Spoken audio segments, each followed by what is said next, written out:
একটা সংসারে নাকি রান্নাবান্না করা ছাড়া আর কোনো কাজই নেই। আচ্ছা, বিষয়টা কি তাহলে এরকমই?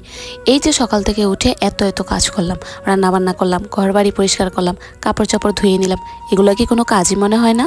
তবু দেখবেন একদল লোক এসে বলবে, তোমাদের আর কি কাজ, রান্নাবান্না করা ছাড়া তো তোমাদের কোনো কাজই নেই। একটা সংসারে রান্নাবান্না করা ছাড়া অনেক রকমের কাজ থাকে। সংসার ছোট হোক বা বড় হোক, কাজের ধরন কিন্তু একই। তবে হ্যাঁ, যারা বড় লোক তাদের রান্নাবান্না করা, অন্যান্য কাজকর্ম না করলেও চলে, কিন্তু আমাদের মতো মধ্যবিত্ত গরিব যারা আছে তাদের দিনের অর্ধেকটা সময় রান্নাঘরেই কেটে যায়। আর আমার সারিকার মতো দু একটা বাচ্চা কাচ্চা যাদের আছে তারাই বুঝে বাচ্চা কাচ্চা সামলিয়ে সংসারের কাজকর্ম করা, রান্নাবান্না করাটা যে কতটা কষ্টের। আমরা বাঙালিরা মুখ ফসকে একটা কথা বলে দিলেই হয়ে যায়, কিন্তু সেই কষ্টের পিছনে কাহিনীগুলো কিন্তু আমরা কেউই জানি না। আমার আত্মীয় স্বজন অনেকেই তো ভাবে আমি নাকি কোনো রান্নাবান্নাই করতে পারি না। তাহলে কি সত্যি আমি কোনো রান্নাবান্না করতে পারি না? তো চলুন আজকে আপনাদের সাথে নিয়ে আমি রান্নাবান্নাগুলো শেষ করব। শুক্রবারের দিনটা খুবই স্পেশাল, তাই না? এই দিনে সবাই বাসায় থাকে, তাই শুক্রবারে কম বেশি সবাই যে যা সামর্থ্য মতো ভালো মন্দই রান্না করে। সকাল সকাল ঘুম থেকে উঠেই দেখি বাসায় গরুর মাংস আনা হয়েছে। সেখান থেকে আমি কিছু পরিমাণ রেখে দিয়েছি ফ্রিজে, আর বাকিটুকু আমি রান্না করে নিয়েছি। তো আজকের গরুর মাংসটা আমি একটু অন্যরকমভাবে রান্না করেছি। আগে সব কিছু মশলাপাতি দিয়ে মাখিয়ে নিয়েছিলাম, দেন হচ্ছে একটা কড়াই তেল গরম করে পেঁয়াজ দিয়ে দেন হচ্ছে গরুর মাংসগুলো ঢেলে দিয়েছি।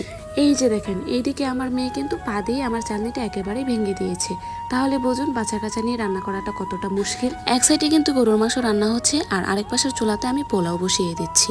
তো পোলাওর পানিগুলো যখন ভালোভাবে ফুটে আসে দেন হচ্ছে আমি পোলাওর চালটা ঢেলে দিচ্ছি।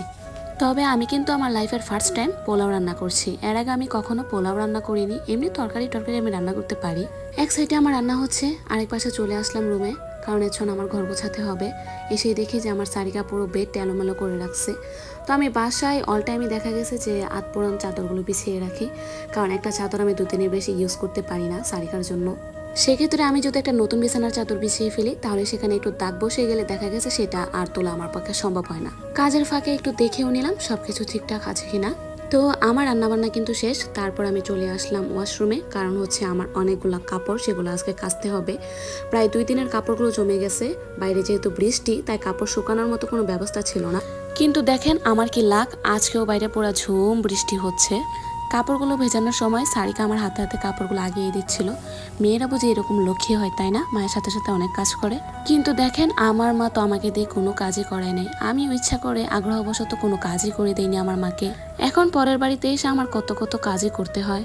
দেখেন এখানে আমার কাজ কে করবে বলেন? আমার কাজ তো আমাকেই করতে হবে।